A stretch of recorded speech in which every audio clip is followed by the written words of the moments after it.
வாக்குத்தத்தம் உன்னுடையது. மனுஷனே, நீ மண்ணாயிருக்கிறாய், மண்ணுக்கு திரும்புவாய் என்று ஆண்டவர் மனிதனை சபித்தார். அன்றிலிருந்து மனிதன் அழிந்து போகும் சரீரத்தையும் அழிந்து போகும் ஆத்துமாவையும் கொண்டவனாய் மதிப்பிழந்தவனாய் வாழ்ந்து கொண்டிருக்கிறான். இந்த மண்ணான சரீரத்தில் நான் வாசம் பண்ண விரும்புகிறேன். என் ஆவியானவர் உனக்குள்ளே வாசம் பண்ண விரும்புகிறார்.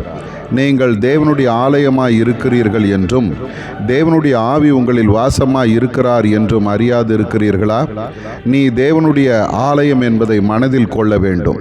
நான் உங்கள் நடுவிலே உலாவி உங்கள் தேவனாய் இருப்பேன் என்று சொல்லி இருக்கிறேன். நான் உங்கள் தேவன் அல்லது ஆண்டவராக இருக்க வேண்டுமானால் உன்னை நீ எனக்கு முழுவதும் ஒப்பு கொடுத்து என் விருப்பம் நிறைவேற்றுகிறவனாக இருக்க வேண்டும். யார் எனக்கு தங்களை ஒப்பு கொடுத்தார்களோ அவர்களை நான் மகிமைப்படுத்தி இருக்கிறேன். ஆபிரகாம், ஈசாக்கு, யோசேப்பு, மோசே, கிதியோன், தாவீது இப்படி அநேகர் தங்களை எனக்கு அர்ப்பணித்து மேன்மை பெற்றனர்.